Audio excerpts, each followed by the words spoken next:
it's easy to forget that the church hasn't always been part of the establishment. In its earliest years, and for some centuries, following Jesus was dangerous.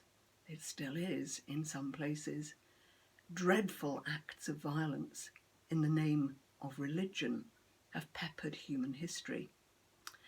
In fact, the arrival of the Christian church took some years. It didn't happen just like that when the Holy Spirit came to Jesus' chosen few. There was fierce opposition in a world with very different standards from ours. So leaders were needed, people with vision and drive, good speakers, debaters, charismatic, courageous individuals. But then they wouldn't always be the obvious candidates. Some would be the very last people anyone would have expected or wanted.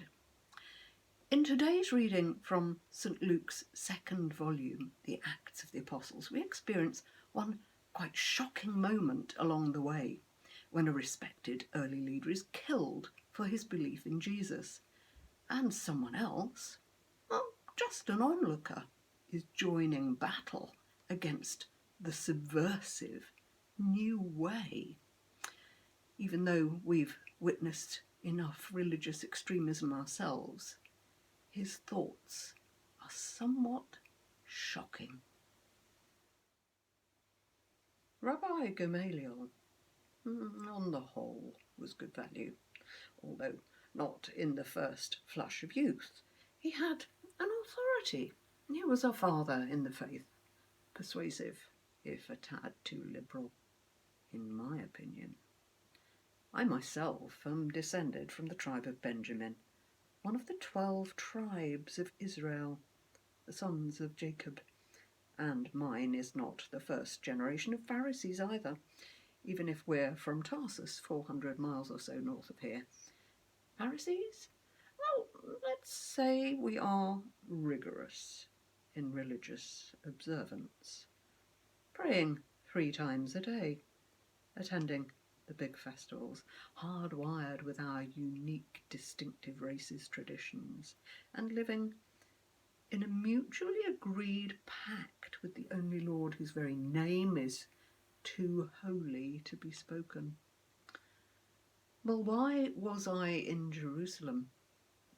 I was studying, refining my knowledge and enhancing my status. I prided myself on my credentials. Higher education, that might look good on my CV, might even produce a new career opportunity. It's a major commitment, you know, paying attention in the synagogue, thinking and discussing, pilgrimages, fasting, and so on. But on this visit, I found something quite disturbing was going on. A nobody from north of nowhere, Jesus, some apprentice chippy, had been executed by the Romans a while back. Our high priest assisted. Why? Well, pretender to the title of promised chosen one, aspiring to godly authority, to saving our people and creating a truly holy nation. Dangerous. Never set eyes on him myself, but unlike the rebels who followed Judas or Judas of Galilee, his pathetic devotees seem to be attracting more converts. How bizarre. Who do they think they are? How do they think they can just coexist with bona fide Jews? Ours is a faith of discipline and regulation. Purity is paramount. Their preachers' reports are ridiculous. How could heaven's own darling be put to death? On a pagan cross? But further, claiming that the self-same Jesus returned from the dead might take in fools and no-hopers. but that certainly won't wash with our party. We cannot tolerate such blasphemy, undermining the worship of God in his temple, his very home on earth, attacking the law of Moses itself. Now it seems they're getting organised. One of their junior leaders, servants they call themselves, Stephen, a Greek speaker like myself, faced charges from the Jewish Council. Remarkable tirade, fearless, even when the mob seized him, kept it up as they dragged him outside the North Gate to receive justice. I cannot bring myself to report his words. They merely increased my outrage. The Jesus groupies are just idol worshippers, making a hero of some travelling conjurer, elevating their blind obsession to worship, peddling fake news about a dead criminal, making him the very image of the unseen Holy One. Do they not appreciate what sacred wisdom they're challenging? What a stumbling block that cross is! What sophisticated minds could accept that? The pattern of centuries cannot be nullified. Of course, today's killing was not legal. Only the Roman authorities can effect capital punishment, but they know it's a religious matter. Better for one man to die for the people's sake. By the way, I never picked up so much as a pebble. I know the commandments.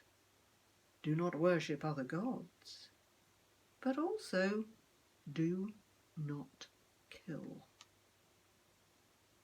I simply looked after the coats as the rocks were finding their mark. Rabbi Gamaliel favours live and let live. If it is of God, you will never stamp it out, he says. But deep down he knows the Almighty cannot be mocked. Now, I may not be some smooth-talking pin-up, but I'll find my proper vocation. Beats working with these hands.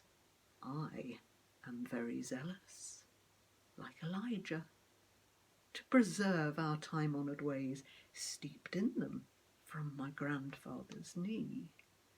But I will use the proper channels for all my deeds.